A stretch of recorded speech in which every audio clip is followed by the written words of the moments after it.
తురకపాలెంలో అంతు చిక్కని మరణాలకు కారణం ఎవరిని అడిగినా అందరి చూపు బొడ్రాయి వైపే చూపిస్తున్నారు. దీన్ని నివారించాలి అంటే శాంతి పూజలు తప్పవని ఇవాళ పూజలు చేస్తున్నారు గ్రామస్తులు. ఆ బ్రేకింగ్ చూస్తున్నాము. తురకపాలెంలో బొడ్రాయికి శాంతి పూజలు చేస్తున్నారు.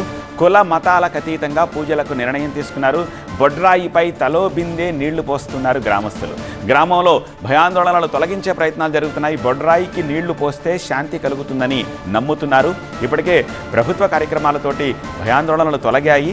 2 నెలల్లో గ్రామంలో 30 మంది అకారణంగా చనిపోవడంతో గ్రామస్తులు భయాందోళన వ్యక్తం చేస్తున్నారు. ఈ దుస్థితికి కారణం బొడ్రాయి అంటున్నారు. దీంతో గ్రామంలో భయాందోళనలు తొలగించేందుకు ఒకే తాటిపైకి వచ్చారు గ్రామస్తులు.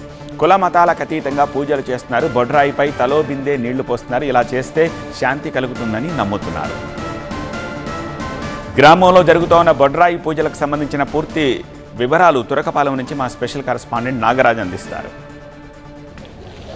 తురకపాలెం గ్రామంలో బొడ్రాయికి ప్రత్యేక పూజలు అభిషేకాలు చేస్తూ ఉన్నారు. గత కొంతకాలంగా గ్రామంలో వరుసగా మరణాలు సంభవిస్తున్నాయి. ఈ నేపథ్యంలో కొంత ఆందోళన అయితే వ్యక్తమవుతోంది. ముఖ్యంగా బొడ్రాయి ప్రతిష్టతో పాటు ఈ గ్రామం చుట్టూ కూడా 4 గౌట్రాలు ఏర్పాటు చేశారు. గౌట్రాలు ఏర్పాటు చేసినప్పుడు దక్షిణ దిక్కుగా ఏర్పాటు చేసిన గౌట్రాయి ఒరిగిపోవడంతోనే కొంత అరిష్టం జరిగిందన్న భావన కూడా స్థానికుల్లో నెలకొంది. ఈ నేపథ్యంలోనే ఒకవైపు నుంచి వాళ్ళ నమ్మకాలన్నింటినీ కూడా తొలగించేందుకు గౌట్రాయిని కూడా సరిచేశారు. అయితే ఈ నేపథ్యంలోనే గ్రామంలో కొంతకాలంగా సాధారణ పరిస్థితులు నెలకొంటున్నాయి. అందరూ కూడా మరలా తిరిగి దైనందిన కార్యక్రమాల్లో పాల్గొంటున్నారు. ఈ క్రమంలోనే బొడ్రాయికి కూడా ప్రత్యేక పూజలు అభిషేకాలు చేసి మున్ముందు ఎటువంటి కూడా అరిష్టం జరగకుండా ఉండాలి, గ్రామంలో కూడా అందరూ కులాలకి మతాలకి అతీతంగా అందరూ కలిసిమెలిసి సుఖ సంతోషాలతో జీవించాలి అంటే ఏదైతే అమ్మవారికి పూజలు చేయాలి ఆ పూజలు చేసుకుంటే మరింత మంచి జరుగుతుంది. ఇప్పుడు వరకు ఉన్న అపనమ్మకాలు మూఢనమ్మకాలన్నీ కూడా తొలగిపోతాయి. సాధారణంగా గ్రామాల్లో బొడ్రాయిని, ఎందుకంటే నాభిస్థానంలో బొడ్రాయిని ప్రతిష్ఠిస్తారు. ఇది ప్రతి గ్రామంలోనూ ఉంటుంది.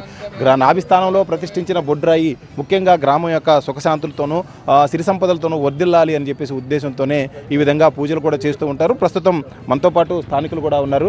సార్, మీరు ఏం చెప్పదలుచుకున్నారు? ఇవాళ మళ్ళీ ప్రత్యేకంగా అమ్మవారి బొడ్రాయి కూడా పూజలు చేస్తున్నారు, ఏం చెప్తారు?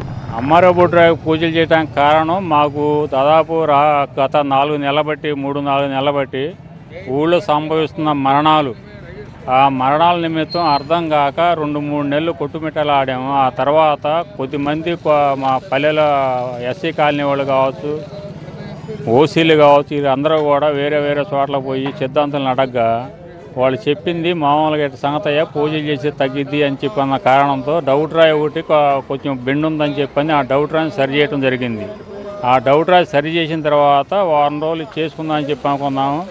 ఈలోపు పాస్టర్లు, చర్చి పాస్టర్లు వీళ్ళందరూ వచ్చి కూడా రాత్రి కూడా చర్చి పాస్టర్లు ఇల్లు తిరిగి ప్రతి ఒక్క బజార్లో ప్రార్థనలు చేసుకుంటూ వెళ్ళారు. దానికి తోడు మన నియోజకవర్గం ఎమ్మెల్యే గారు రాత్రి పల్లె నిద్ర కూడా చేశారు. ఎందుకంటే జనంలో ఒక డౌట్ ఉంది, ఆ డౌట్లు పోగొట్టడానికి కోసం, భయాలు పోగొట్టడానికి కోసం ఎమ్మెల్యే గారు కూడా పల్లె నిద్ర చేశారు. రాత్రి సందకాడు వచ్చి తెల్లారిన దాకా వెళ్ళి మాట్లాడి వెళ్ళారు. మరొక వైపు గ్రామస్తుల్లో ఏదైతే ఒక నమ్మకం ఉందో ఆ నమ్మకం ప్రకారం బొడ్రాయికి ప్రత్యేక పూజలు అభిషేకాలు అయితే చేస్తున్నారు. గ్రామంలో ఉన్న వాళ్ళంతా కూడా తలా ఒక బిందెతో నీళ్లు పోసి అక్కడ ఏదైతే ఆ పూజలకి అనుగుణంగా వాళ్ళంతా కూడా నీళ్లు పోయడానికి కూడా సిద్ధమైన నేపథ్యం మనం ఇక్కడ గ్రామంలో కనిపిస్తూ ఉంది. కాబట్టి ఇక్కడ రానున్న రోజుల్లో అంతా మంచి జరుగుతుంది. ఇప్పటి వరకు సంభవించిన మరణాలన్నీ కూడా ఆగిపోతాయన్న ఒక నమ్మకం గ్రామస్తుల్లో కనిపిస్తుంది. కెమెరామెన్ నాగరాజుతో నాగరాజు, TV9, తురకపాలెం, గుంటూరు జిల్లా.